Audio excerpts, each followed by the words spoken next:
पापा जी, हाँ बेटा। आप कहीं जा रहे हैं? बेटा वो मैं सैर करने जा रहा था जरा।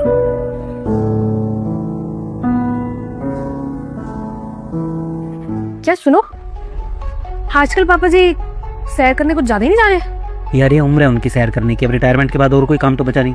सैर करने जा रहे हैं तो जाने दो ना, तुमको इससे क्या दिक्कत है? अब उनके सैर करने से भी प्रॉब्लम है क्या? अरे मेरा मतलब कि बड़ा तैयार वैयार होके जाते हैं, बड़े बनठन के जाते हैं सैर करने। अरे तो क्या हो गया, तैयार होके जा रहे हैं तो? तुमको यार हर चीज में शक करना होता है। पापा है वो मेरे। तुम एक काम करो, तुम खाना बनाओ, भूख लग रही है मेरे को बहुत तेज।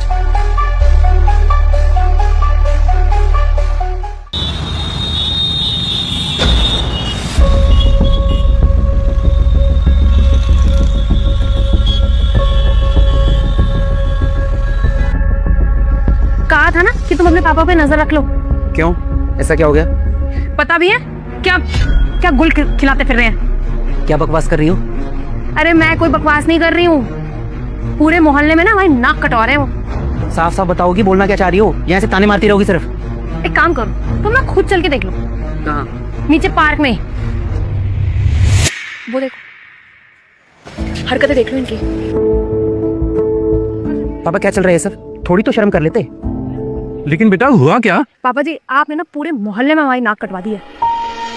अरे आप बताओ कि हुआ क्या, क्या चल रहा है सब? और ये बताओ कि कितने दिन से चल रहा है? और बेटा ऐसा किया क्या है हमने? शर्म तो आनी चाहिए ना। ऐसे आप लड़कियों के साथ घूम रहे हो पार्क में, अच्छा लगेगा क्या? पापा जी अपनी इज्जत के बारे में ना सोच के कम से कम हमारी इज्जत के बारे में ही सोच लेते।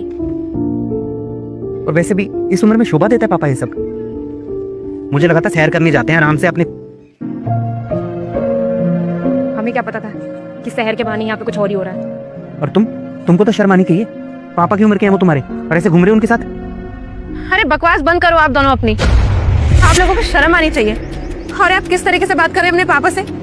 कम से कम इनकी उम्र का तो लिहाज करो। अरे तो हरकतें तो पापा जैसी होनी चाहिए ना। क्या हो रहा है सब? और शर्म तुमको आनी चाहिए। आप दोनों बस करो। जब तक किसी बात का पता ना हो ना, तो किसी पे इल्जाम मत लगाया करो। आप लोगों को पता भी है हुआ क्या था? मैं आपको बताती हूँ। दरअसल कुछ दिन पहले अंकल जी मुझे पार्क में मिले थे। क्या हुआ अंकल जी, कुछ परेशान दिख रहे हो आप? बेटा इसमें शब्द कीर्तन चलाने थे, चल ही नहीं रहे, समझ ही नहीं आ रही कैसे चलाना है। लाओ मैं चला रही हूँ। लो अंकल जी, हो गए, चलो। थैंक यू बेटा।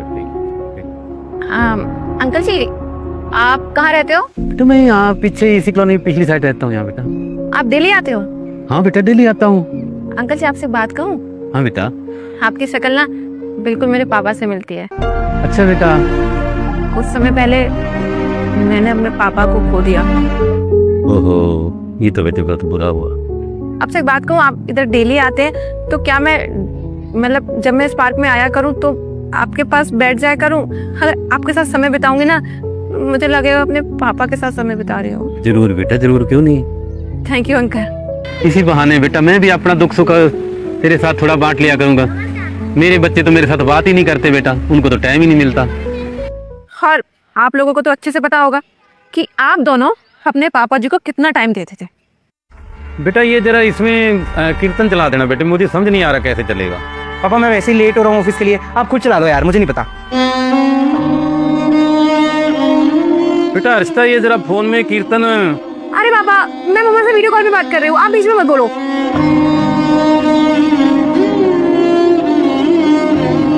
बच्चों को लगता है कि माँ बाप बूढ़े हो गए, अब उन्हें हमारी कोई जरूरत नहीं है, सब अपने अपने काम को चल देते हैं। लेकिन तभी बच्चों का फर्ज होता है कि वो अपने माँ बाप का ध्यान रखें।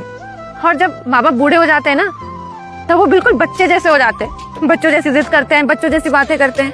जैसे हम सब अपने बच्चों का ध्यान रखते हैं ना, बिल्कुल वैसे ही माँ बाप को टाइम देना पड़ता है।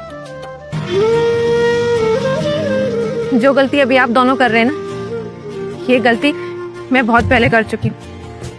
और इसी गलती की वजह से मुझे आज तक गिल्ट होता है कि जब मेरे पापा मुझसे समय मांगते थे,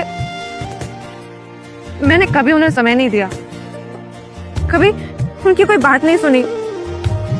आज जब उस दुनिया में नहीं है ना,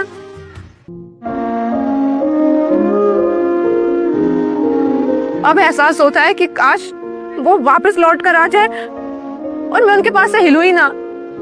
और आज मुझे उनकी कमी बहुत महसूस होती है।